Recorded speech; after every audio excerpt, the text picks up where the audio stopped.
Millionaire woman catches single father security guard studying in the dark. What happens next shocks everyone. Before we get into it, if this video found you at the right moment, let me know with your favorite emoji. The fluorescent lights of Riverside Corporate Tower flickered off one by one as the clock struck 11 p.m. on this cold December evening in Chicago. Marcus Thompson adjusted his navy blue security uniform and began his final rounds, his footsteps echoing through the marble lobby adorned with Christmas decorations that seemed to mock his financial struggles. At 32, he'd been working double shifts at Sterling Enterprises for 3 years now, ever since his ex-wife Sarah left him with their 6-year-old daughter Emma and a mountain of legal fees that seemed to grow larger each month. The building was a testament to success and prosperity. 40 floors of gleaming offices where deals worth millions were made daily. Marcus knew every corner, every emergency exit, every security camera. But tonight, like every night for the past month, he wasn't alone on his shift. "Daddy, I finished my math homework," Emma whispered from behind the security desk, her small fingers clutching a worn pencil that was more eraser than lead. The little girl had been coming to work with him every night since their babysitter Mrs. Chen quit last month to take care of her own grandchildren. Marcus couldn't afford another babysitter, not with rent due in 2 weeks and Emma needing new shoes before school started again after winter break. "That's my smart girl," Marcus smiled, his voice warm despite his exhaustion. He knelt beside her makeshift study area, which consisted of cardboard boxes he'd salvaged from the building's recycling room. Under the dim emergency lighting that was all he dared use after hours, Emma's homework was spread across these improvised desks. Her reading book, The Cat in the Hat, was held together with clear tape, and her purple backpack had more patches than original fabric. Marcus had tried everything to create a better study environment for his daughter. He'd positioned 2 office chairs he'd found in storage to give her proper seating, and he'd even brought a small pillow from home so she could nap comfortably when her eyelids grew heavy around midnight. The security office had become their second home, a place where father and daughter bonded over spelling words and math problems, while the rest of the city slept. "Daddy, this word is hard," Emma said, pointing to elephant in her reading workbook. E-L-E-L-E-P, elephant. Perfect pronunciation, Em. "You're getting so good at sounding out the big words," Marcus praised, his heart swelling with pride. Despite their circumstances, Emma was thriving academically. Her teacher, Mrs. Rodriguez, had mentioned during parent conferences that Emma was reading above grade level and showed exceptional problem-solving skills in mathematics. What Marcus didn't notice was the shadow moving on the 32nd floor high above them. Victoria Sterling, CEO and founder of Sterling Enterprises, had returned to retrieve important documents for tomorrow's crucial board meeting with potential investors from Japan. The 58-year-old billionaire rarely worked this late, but the merger deal that could expand her renewable energy empire across Asia required her personal attention and signature on several time-sensitive contracts. Victoria had built her fortune from nothing, starting with a small solar panel installation business in her garage 30 years ago. Now, Sterling Enterprises was valued at over $2 billion, with offices in 12 countries. She was known in business circles as brilliant but ruthless, someone who could spot talent and opportunity from miles away, but had little patience for excuses or weakness. As she headed toward the executive elevator, her Louboutin heels clicking against the Italian marble floors, Victoria heard soft voices drifting from the lobby 32 floors below. The building's acoustics were excellent, designed that way for the impressive presentations held in the main conference room. Curiosity piqued. She moved to the glass railing that overlooked the atrium and peered down into the dimly lit lobby. What she saw made her freeze in place, her hand gripping the cold steel railing. A man in a security uniform was patiently helping a small child with her homework, using his phone's flashlight to illuminate the pages when the emergency lighting proved insufficient. The dedication in his voice carried clearly in the empty building as he explained basic addition to his daughter, using gentle encouragement and infinite patience that reminded Victoria of her own father, who had died when she was Emma's age. "If you have 3 apples and I give you 2 more apples, how many apples do you have total?" Marcus asked, using actual apple slices from his lunch to demonstrate the math problem. 5, Emma announced proudly, carefully counting each piece of fruit. "That's right. You're getting so good at addition, sweetheart. Soon you'll be helping me with my math homework." Victoria's heart clenched. Something about this scene reminded her of her own childhood struggles, when her single mother worked 3 jobs to keep them afloat after her father's death in a construction accident. But there was something else, something in the way the security guard explained mathematical concepts that suggested he understood far more than basic arithmetic. She found herself unable to look away as the man helped his daughter organize her school papers. With the same methodical precision she'd seen in her best project managers, there was an intelligence in his movements, a systematic approach to problem-solving that spoke of education and training, far beyond what his current position might suggest. As Victoria watched this tender scene unfold, she had no idea that what she was witnessing would challenge everything she thought she knew about the people who worked in her building, about success and failure, and about the thin line between prosperity and poverty that could be crossed by anyone, at any time, for any reason. The discovery she was about to make would change not just her own life, but the lives of this devoted father and his remarkable daughter, in ways that none of them could possibly imagine on this cold December night in Chicago. Victoria couldn't tear herself away from the scene unfolding 32 floors below her executive office. She found herself settling into one of the leather chairs from the nearby conference room, unconsciously making herself comfortable as she continued to observe this unexpected late-night study session. She watched as Marcus helped Emma sound out words from the tattered Dr. Seuss book, his patience infinite despite the obvious exhaustion evident in his shoulders and the dark circles under his eyes. The little girl's giggle echoed through the empty lobby when she successfully read a difficult sentence about the cat's mischievous adventures. The pure joy in that sound made Victoria smile for the first time in weeks. Her own life had become a series of board meetings, profit reports, and strategic decisions that affected thousands of employees, but rarely brought her personal happiness. "Daddy, why do we have to study here?" Emma asked innocently, her 6-year-old mind beginning to notice that her nightly routine was different from her classmates. Jenny's mommy has a big desk at home with lots of bright lights and fancy pencils, and Tommy has his own computer in his room. Marcus's jaw tightened slightly, and Victoria could see him struggling to find the right words. She leaned forward unconsciously, invested now in hearing how this father would handle such a loaded question from his innocent daughter. "Because we're saving money for something very special, sweetheart," Marcus said carefully, his voice steady despite what Victoria could see was internal pain. "Remember our dream about the house with the yellow front door that we saw in that magazine at the doctor's office?" Emma's eyes lit up like Christmas morning, and she clapped her small hands together with excitement. "With the big garden where I can plant sunflowers and tomatoes? And the swing set in the backyard?" "That's exactly right, baby girl.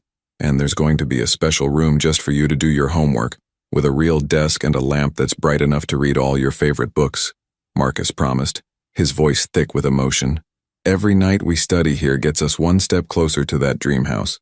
Victoria felt tears welling in her eyes as she realized the magnitude of sacrifice this man was making. He was working security at night, probably had another job during the day, and was still managing to create a positive, hopeful environment for his daughter despite circumstances that would break most people. As Marcus pulled out a peanut butter sandwich wrapped in aluminum foil, Victoria noticed how he carefully cut it into neat triangles with a plastic knife, giving Emma the larger pieces while taking only small bites for himself. His entire lunch looked like it was meant for one person, stretched to feed two. The sandwich was accompanied by a bruised apple, also carefully divided, and a small thermos of what appeared to be powdered milk mixed with water. "Mrs. Patterson from apartment 4B gave us extra chocolate chip cookies today," Emma announced excitedly, pulling out 2 homemade cookies wrapped in a paper napkin. "She said they were getting stale, but they taste perfect to me." "That's because you helped her carry her groceries up 3 flights of stairs yesterday," Marcus replied, his voice warm with pride as he watched his daughter's face light up. "Mrs. Patterson is 83 years old, Em. Those bags were heavy for her. Kindness always comes back to us when we least expect it, but we should never do kind things just because we expect something in return."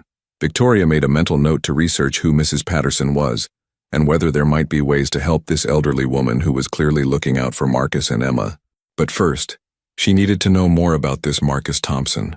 Something in his manner of speaking, his way of explaining concepts to his daughter, and his methodical approach to organizing their study time, told her this security guard was hiding depths that would surprise everyone who met him. "Daddy, will you help me practice my spelling words?" Emma asked, pulling out a list of vocabulary words that Victoria could see were quite advanced for a first grader. "Of course, sweetheart.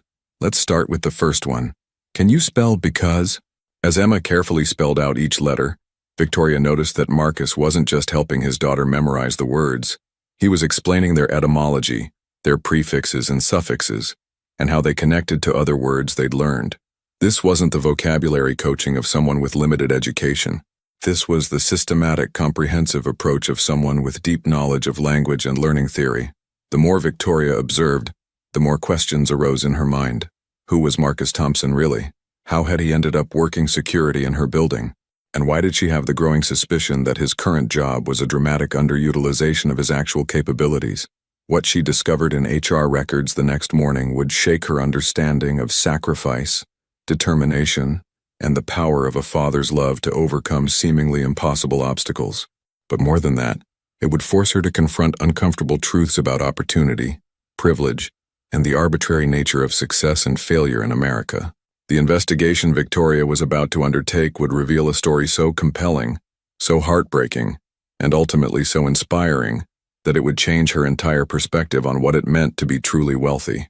The next morning, Victoria arrived at her office earlier than usual, her mind still processing the scene she'd witnessed the night before. Her first call was to Janet Morrison, her head of human resources, requesting the complete personnel file for Marcus Thompson. What she found when Janet arrived with the thick folder made her hands tremble slightly as she turned each carefully organized page. This wasn't just any security guard working double shifts to make ends meet. This was a man whose story would challenge everything Victoria thought she knew about talent, opportunity, and the circumstances that could derail even the most promising futures. Marcus Anthony Thompson had graduated summa cum laude from Northwestern University with a bachelor's degree in mechanical engineering. His transcripts showed a 3.94 GPA and glowing recommendations from professors who described him as exceptional, brilliant, and destined for groundbreaking work in renewable energy systems. Dr. Patricia Williams, his senior thesis advisor, had written a particularly compelling recommendation letter stating that Marcus's innovative solar panel efficiency research showed the kind of revolutionary thinking that occurs perhaps once in a generation. But the accolades didn't stop there. Marcus had been accepted to graduate school at MIT with a full scholarship to pursue his master's degree in sustainable energy engineering. His undergraduate thesis on improving solar panel efficiency in urban environments had been published in the Journal of Renewable Energy Systems and had been cited by researchers across the globe. At 26, Marcus Thompson had been positioned to become one of the leading voices in the fight against climate change. Victoria continued reading, her heart sinking as the story unfolded.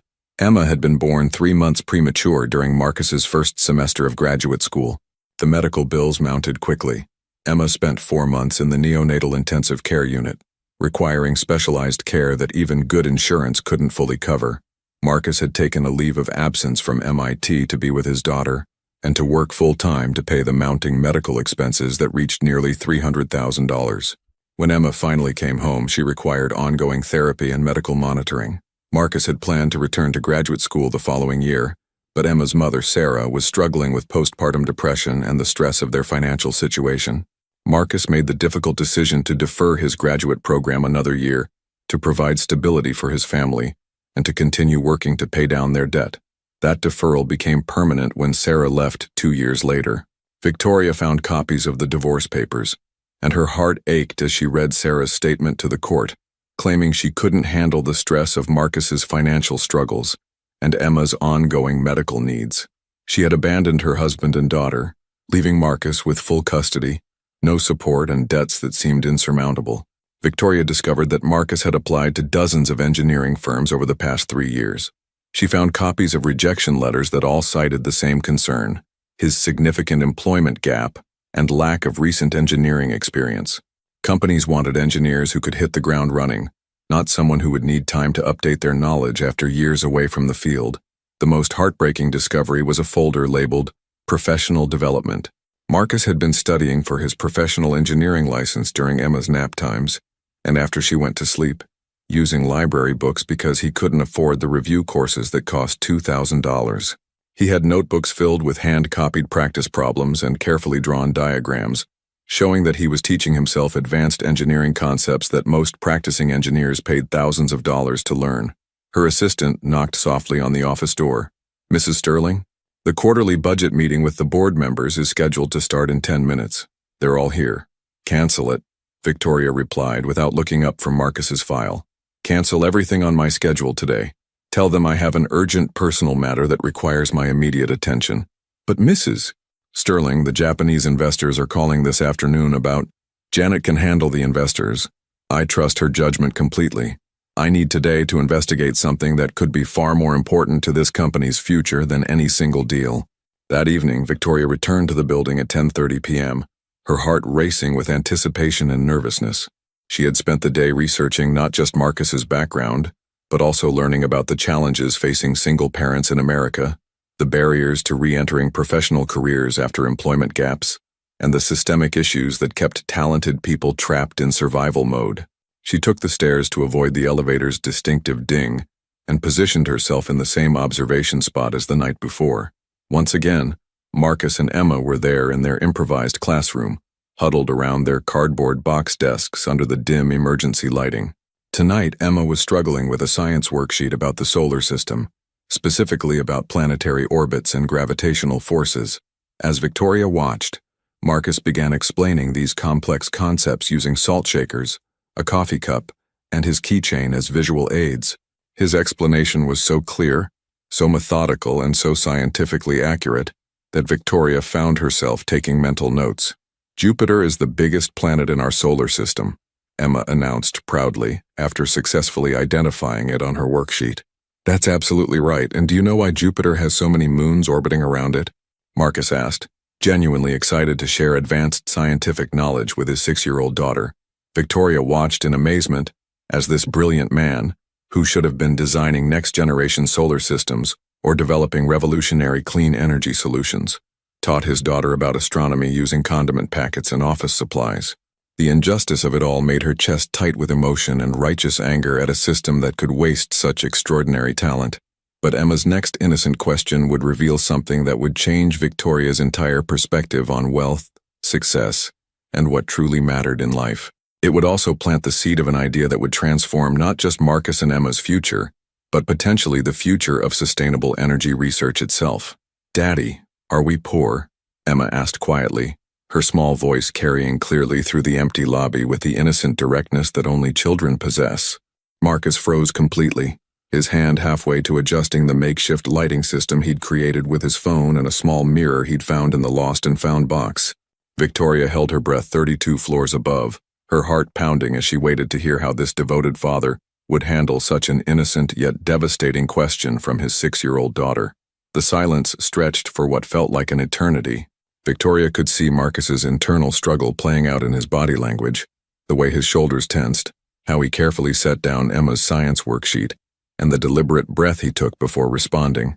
This was clearly a conversation he'd been dreading but knew was inevitable. "What makes you ask that, sweetheart?" Marcus asked gently, pulling Emma onto his lap with infinite tenderness. His voice was steady, but Victoria could see the pain in his eyes even from her distant vantage point. "Well," Emma began, her 6-year-old mind processing complex social dynamics with startling clarity. "Tommy Henderson at school said only poor kids eat peanut butter sandwiches every single day, and his mom volunteers in the lunchroom, and she told Mrs. Rodriguez that she feels sorry for the kids whose parents can't afford the hot lunch program." Victoria felt her heart breaking as she realized Emma had been subjected to the casual cruelty that adults often inflicted without thinking about the children who might be listening. "And yesterday, when we went to the grocery store, I heard you tell the cashier lady that you couldn't buy me the sparkly notebooks I wanted because we had to stick to essentials this month. Sarah's daddy buys her new notebooks whenever she wants them, and she has a whole collection of gel pens in every color." Marcus was quiet for a long moment, and Victoria could see him carefully choosing his words with the precision of an engineer solving a complex equation. She found herself leaning forward unconsciously, desperate to hear how he would navigate this impossible conversation. "Emma, do you know what rich really means?" Marcus asked finally, his voice warm despite the obvious difficulty of the topic. The little girl shook her head, her curls bouncing as she looked up at her father with complete trust and expectation. "Most people think rich means having lots of money to buy things, but I think rich means having everything you need to be happy and to become the best person you can be. We have each other, don't we?" "Yes, Daddy, we have the best hugs in the whole world." "That's right, and we have your books, and this warm, safe place to study every night, and Mrs. Patterson's cookies sometimes when we help her with her groceries. And peanut butter sandwiches," Emma added enthusiastically, making Marcus smile genuinely for the first time Victoria had seen that evening. I actually like peanut butter better than hot lunch anyway. Jenny got the hot lunch once and she said the meatloaf was yucky. That's my girl. Marcus laughed, the sound echoing through the empty lobby. And do you know what the richest thing of all is? What, Daddy? How much I love you, and how proud I am of how smart and kind and brave you are. No amount of money in the world could buy the pride I feel when your teacher tells me you helped a new student feel welcome, or when you share your lunch with someone who forgot theirs, or when you work so hard on your homework even when it's difficult. Emma seemed satisfied with this answer, snuggling closer to her father with the contentment that came from feeling completely loved and secure. But Victoria noticed that Marcus's hands were shaking slightly as he reopened Emma's homework folder. She could see the weight of worry in his shoulders, the fear that he wasn't providing enough for his daughter, and the crushing responsibility he felt as Emma's sole protector in a world that could be harsh and unforgiving. Victoria thought about her own penthouse apartment overlooking Lake Michigan, her collection of luxury cars sitting in her private garage, her vacation homes in Aspen and the Hamptons that she visited maybe twice a year. She had everything money could buy: art collections, designer wardrobes, and investments that generated more money in a month than most people made in a year. But she'd never experienced the pure love and contentment she was witnessing between this father and daughter. She'd never had anyone look at her the way Emma looked at Marcus, with complete adoration, trust, and joy. Her own relationships had been complicated by questions of money, power, and mutual benefit. She couldn't remember the last time someone had loved her simply for who she was, without any consideration of what she could provide, or what advantage she might offer. As Emma drifted off to sleep against Marcus's chest around 11:30, he continued studying his own materials. Engineering journals he'd photocopied at the public library, professional development courses he'd downloaded for free from university websites, and practice problems for his PE exam that he worked through with the dedication of someone who still believed in the power of education to change his circumstances. Victoria watched him solve complex thermodynamics problems in the margins of his notebooks, his handwriting neat and precise despite working in dim lighting. She saw him reference formulas from memory and work through calculations that would challenge most practicing engineers. This man's mind was clearly as sharp as ever, perhaps even sharper for having been tested by real-world challenges that no textbook could have prepared him for. What Victoria did next would test every assumption Marcus had about rich people, about kindness, about whether the American dream was still possible for people like him, and about whether miracles really could happen to ordinary families just trying to survive with dignity and hope in an increasingly expensive world. Victoria spent the next 3 days conducting the most thorough investigation of her career, not into a potential business acquisition or market opportunity, but into the life and character of her night security guard and his remarkable daughter. She visited Emma's school, Riverside Elementary, posing as a potential donor interested in understanding the needs of the student body. What she learned from Emma's teacher, Mrs. Rodriguez, broke her heart and solidified her growing respect for Marcus Thompson as both a father and a human being of extraordinary character. Emma is one of our brightest students, Mrs. Rodriguez explained as they sat in the colorful first-grade classroom decorated with student artwork and educational posters. Her reading comprehension is at a fourth-grade level, and her mathematical reasoning skills are simply exceptional for her age. But what makes her truly special is her kindness and empathy toward other children. Victoria learned that Emma consistently scored in the 98th percentile on standardized tests, despite having none of the educational advantages that many of her classmates enjoyed: no private tutoring, no educational software, no supplementary learning materials beyond what the school provided. She shares her lunch with kids who forget theirs, and she never complains about her worn clothes or supplies. Mrs. Rodriguez continued, "Last month, when we had a new student from El Salvador who spoke very little English, Emma spent every recess teaching her basic English words and helping her feel included. Emma has this remarkable ability to see when someone needs help and to provide it without making them feel embarrassed or different." Victoria discovered that Marcus volunteered at every school event, despite working 6 days a week. He helped with fundraisers, chaperoned field trips on his days off, and even used his engineering skills to fix broken playground equipment, all for free and without being asked. The school's maintenance budget had been cut by 30% the previous year, and Marcus had quietly stepped in to handle repairs that would have otherwise gone undone. He rebuilt our entire computer lab network last summer, Mrs. Rodriguez shared with obvious admiration. The district couldn't afford to hire an IT specialist, and our computers were constantly crashing. Marcus spent his vacation days rewiring the whole system and installing donated hardware that he somehow acquired and refurbished. He saved us at least $15,000 in professional fees. He never asked for help, though we've offered, Mrs. Rodriguez continued, her voice filled with respect and a touch of frustration. There's a pride in him, but not the bad kind, not arrogance or stubbornness. He just wants to handle things himself and to teach Emma that hard work and integrity will eventually be rewarded. Sometimes I worry that he's too optimistic about how fair the world really is. Victoria also discovered that Marcus had been quietly helping other struggling families in their apartment building. Mrs. Patterson, the elderly woman Emma had mentioned, told Victoria how Marcus fixed her heater last winter when she couldn't afford a repair technician, and how he drove her to medical appointments when the city bus routes were too difficult for her to navigate with her walker. That young man is an angel, Mrs. Patterson said when Victoria visited her under the pretense of conducting a neighborhood safety survey. He never asks for anything in return, and he always makes sure Emma understands that helping others isn't something special, it's just what good people do for each other.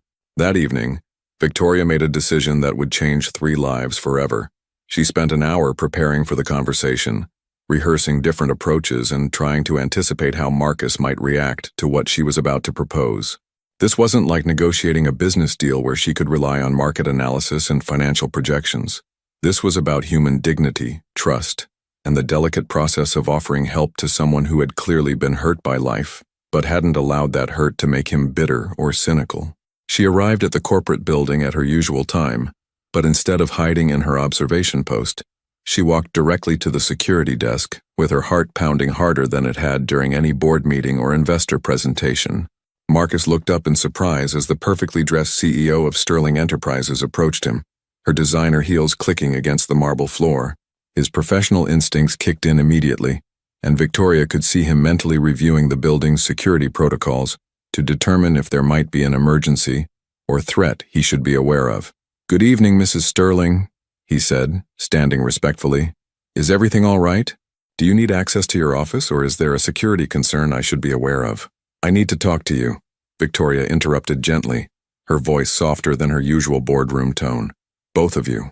Emma peeked out from behind her father, curious about this elegant woman who seemed so different from anyone they usually encountered in their daily lives.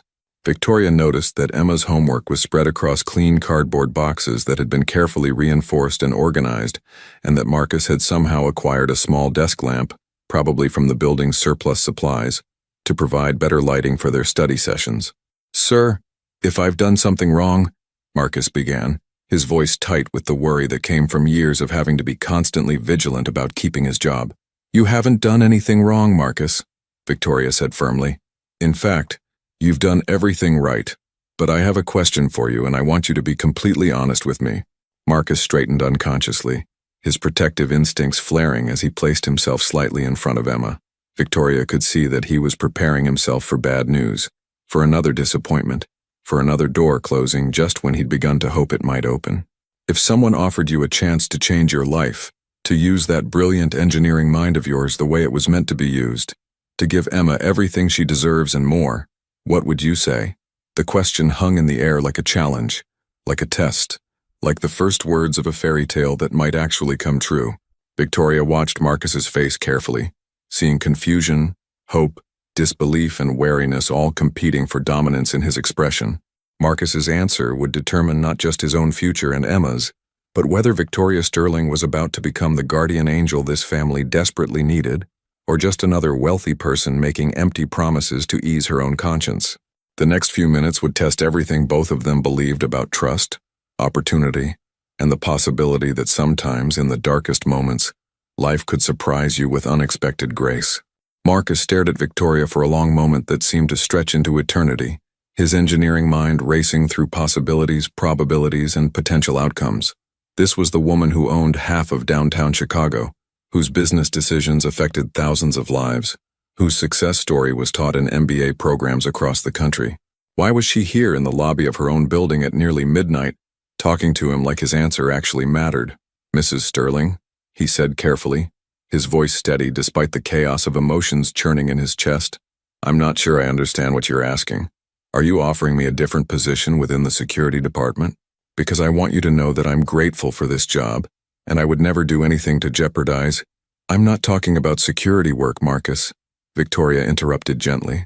She knelt down to Emma's level, bringing herself to the little girl's height with the natural grace of someone accustomed to making others feel comfortable. Hi, sweetheart, I'm Victoria. What's your favorite subject in school? Science, Emma replied excitedly, her natural enthusiasm overcoming any shyness she might have felt. Daddy teaches me about planets and how things work and why the sky changes colors at sunset. He knows everything about everything. He's the smartest person in the whole world. I bet he is. Victoria smiled genuinely, charmed by Emma's complete confidence in her father. Then she looked back at Marcus, her expression becoming more serious and businesslike. I've been watching you both for several nights. I know about your Northwestern engineering degree, your graduate school acceptance to MIT, your situation with Emma's medical bills, and how incredibly hard you've been working to provide for your daughter while continuing your professional development. Marcus's face flushed with embarrassment and something that looked like panic. His first instinct was to protect his privacy and his dignity, both of which felt suddenly exposed and vulnerable. Ma'am, if you're concerned about Emma being here during my shifts, I can explain the situation. My babysitter quit unexpectedly, and I haven't been able to find affordable childcare that would work with my schedule. Emma doesn't interfere with my duties, and she's always asleep by midnight. I'm not concerned, Marcus. I'm impressed. Victoria stood, her business persona taking over as she recognized that this conversation required the same strategic thinking she used in high-stakes negotiations. But I have a proposition for you. My company is about to begin development on the largest sustainable energy project in the Midwest, a combination solar and wind facility that could power half of Illinois while reducing carbon emissions by 40%. We need a lead project engineer, someone brilliant, dedicated, innovative, and capable of solving complex problems with limited resources. Marcus felt his heart begin to race as he processed what she was saying. This couldn't be real. Things like this didn't happen to people like him. Not anymore. Not after 3 years of rejection letters and closed doors and well-meaning advice to be realistic about his options. Mrs. Sterling, I appreciate whatever this is, but I haven't worked as an engineer in over 4 years. My knowledge of current industry standards is outdated, my software certifications have expired, and I don't have recent references from engineering supervisors. Any HR department would reject my application before it reached an actual hiring manager. And you've been studying for your professional engineering license while working 60-hour weeks and raising a daughter alone, Victoria countered immediately. You've been teaching yourself advanced, sustainable energy concepts that most practicing engineers learn in expensive continuing education courses. You've been solving complex problems with creativity and resourcefulness that no textbook can teach. That tells me more about your character, your capability, and your potential value to my company than any traditional resume ever could. Emma tugged on Marcus's sleeve, her 6-year-old mind struggling to follow the adult conversation, but sensing that something important was happening. Daddy, what's she talking about? Are you going to get a new job?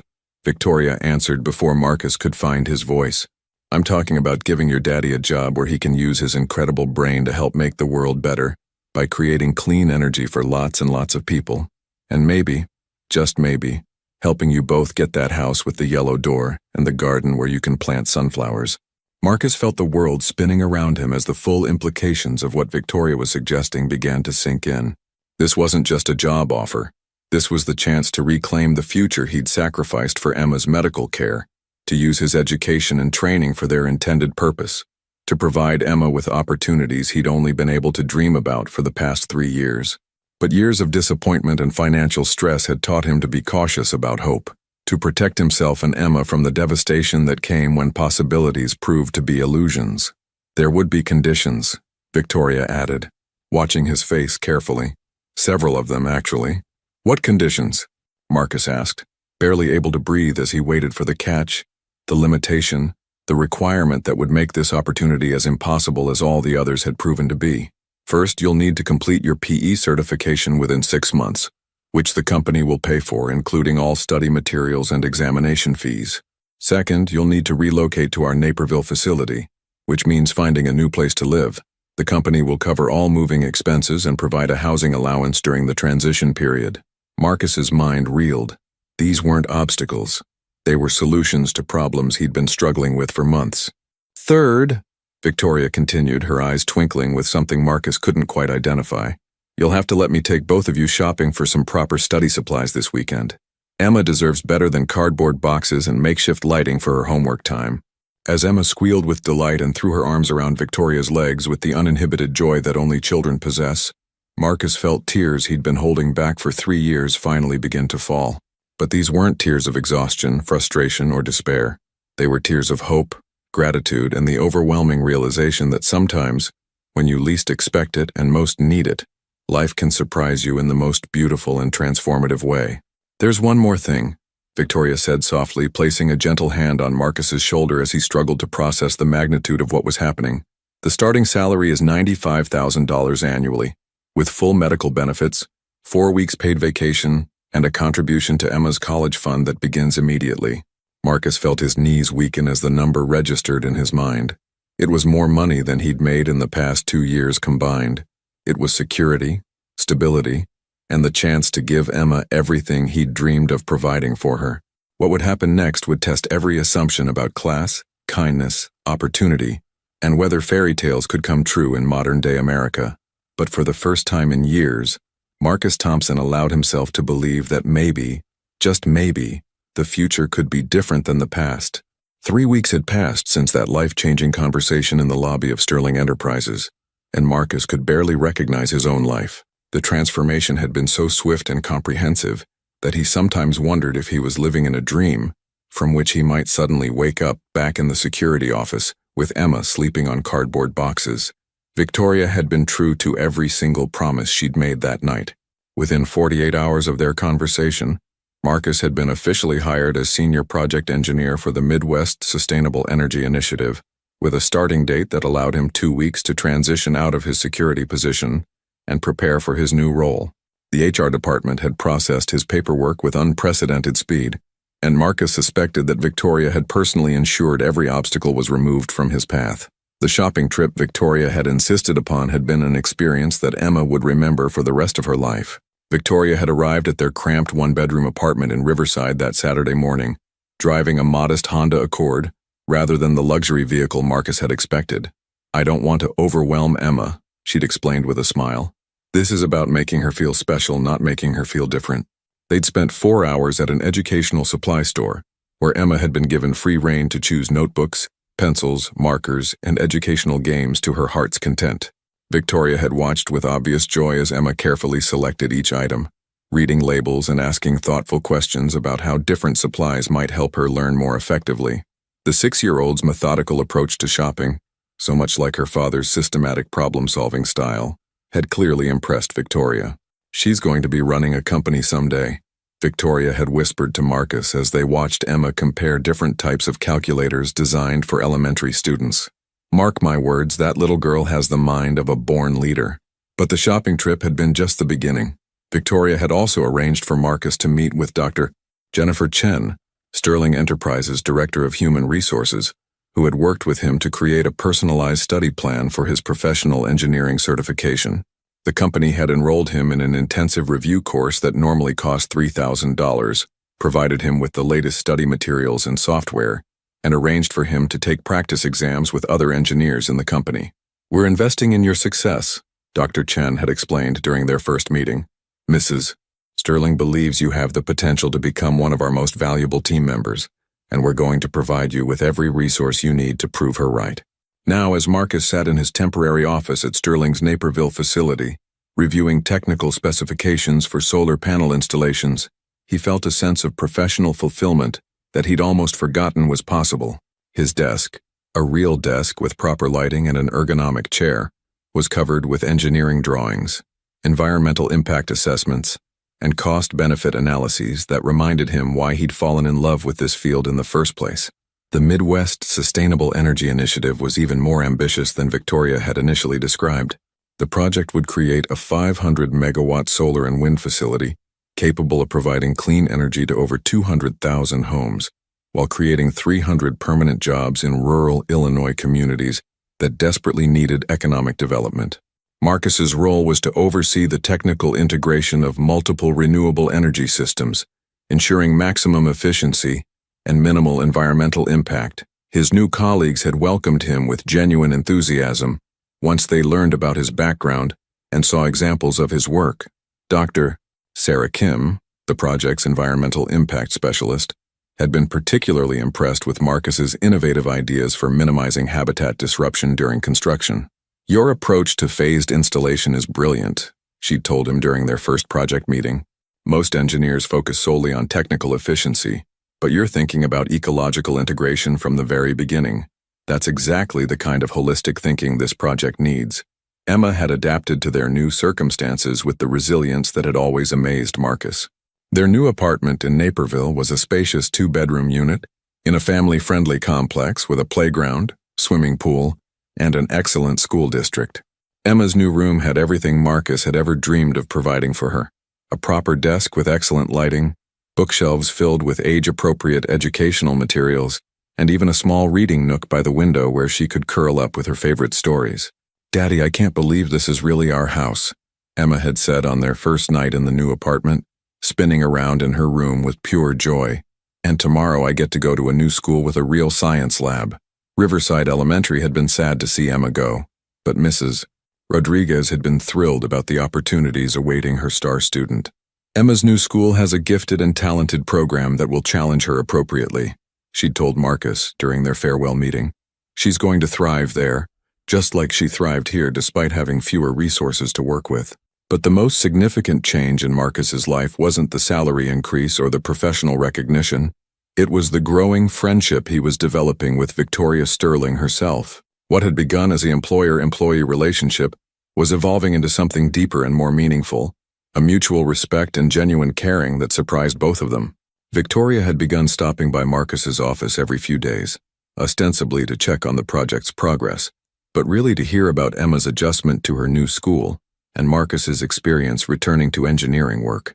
These conversations often stretched beyond business matters, as they discovered shared interests in environmental sustainability, educational reform, and the challenges facing single parents in America. "You know," Victoria had said during one of these visits, "watching Emma blossom in her new environment has reminded me why I started this company in the first place. It wasn't about building wealth. It was about creating opportunities for people to use their talents to make the world better." Marcus had learned that Victoria's motivation for helping his family went far deeper than mere charity or corporate social responsibility.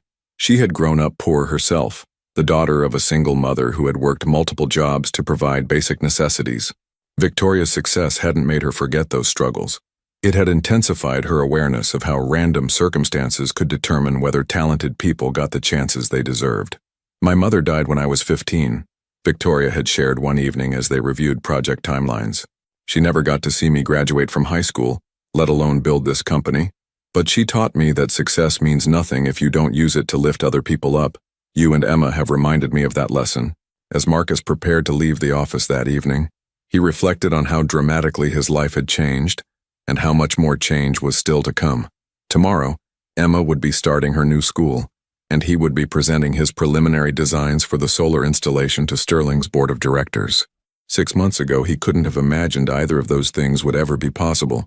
But as he packed up his engineering materials and prepared to head home to help Emma with her homework at a real desk with proper lighting, Marcus realized that the most important transformation wasn't in his professional circumstances or living situation. It was in his renewed sense of hope and possibility, the belief that hard work, integrity, and a little bit of unexpected kindness could still change lives in ways that seemed miraculous, but were really just what happened when people chose to see and respond to each other's humanity. What Marcus didn't know was that Victoria had been planning something even more significant than a job offer or a better living situation, something that would test the depth of their growing friendship and reveal just how far Victoria was willing to go to ensure that Emma had every advantage she deserved in life. Emma's first day at Meadowbrook Elementary School exceeded even Marcus's most optimistic expectations. The gifted and talented program that Mrs. Rodriguez had mentioned proved to be everything they had hoped for, and more. Emma's new teacher, Ms. Patricia Foster, was a veteran educator with a master's degree in gifted education who immediately recognized Emma's exceptional abilities and unique learning style. "Your daughter is remarkable," Ms. Foster told Marcus during their first parent conference, just 2 weeks after Emma had started at the new school. Her reading comprehension is at a 7th grade level, but what's even more impressive is her emotional intelligence and her ability to help other students learn. She's a natural teacher. Marcus learned that Emma had quickly become the unofficial classroom helper, patiently working with struggling students during reading time and explaining math concepts to classmates who were having difficulty. Her teachers were amazed by her ability to break down complex ideas into simple, understandable terms, a skill she'd clearly learned from watching her father explain engineering concepts during their late-night study sessions. "She reminds me of you," Victoria observed one evening when she stopped by Marcus's office to hear about Emma's latest academic achievements. That same methodical approach to problem-solving, the same patience with people who learn differently, the same genuine joy in discovering how things work. Victoria had become a regular presence in their lives, but not in the way Marcus had initially expected. Rather than maintaining the formal distance typical of CEO-employee relationships, Victoria had gradually become something closer to a family friend. She remembered Emma's favorite books, asked about her science projects, and even attended Emma's first school play, where Emma had played a tree in the environmental conservation pageant. "I've never had anyone outside of family show this much interest in Emma's life," Marcus had confided to his neighbor, Mrs. Patterson, who had moved to a senior living facility near their new apartment. "Sometimes I wonder if Victoria sees something in Emma that reminds her of herself as a child." Mrs. Patterson, now 84 but still sharp as ever, had smiled knowingly. "That woman isn't just interested in Emma, son, she's interested in both of you. I've lived long enough to recognize when someone has found a family they didn't know they were looking for." Meanwhile, Marcus's work on the Midwest Sustainable Energy Initiative was earning recognition throughout Sterling Enterprises and beyond. His innovative approach to integrating solar panels with existing agricultural land, allowing farmers to continue growing crops while generating renewable energy, had caught the attention of the Department of Energy. Dr. Kim had submitted Marcus's preliminary designs to a national competition for sustainable energy innovation, and the project had been selected as one of 10 finalists nationwide. This could put Sterling Enterprises at the forefront of agricultural solar integration research, Victoria explained to Marcus during a celebration dinner she'd organized at a family-friendly restaurant that Emma would enjoy. "Your work isn't just solving our project challenges, it's pioneering solutions that could be replicated across the entire Midwest." Emma, now comfortable enough with Victoria to treat her like a beloved aunt, had listened to these adult conversations with fascination.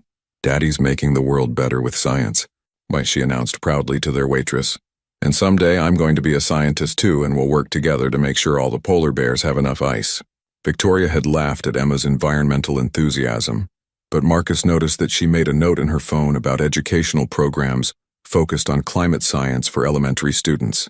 Victoria never forgot details about things that mattered to Emma, and her attention to his daughter's interests had become one of the things Marcus valued most about their evolving relationship.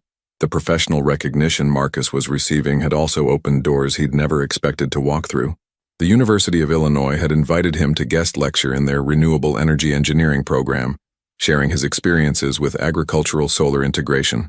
Northwestern University, his alma mater, had asked him to serve on an advisory committee for their sustainable energy research lab.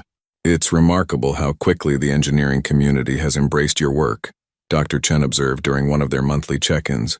"You've been back in active practice for less than 3 months, but you're already being recognized as a thought leader in your field."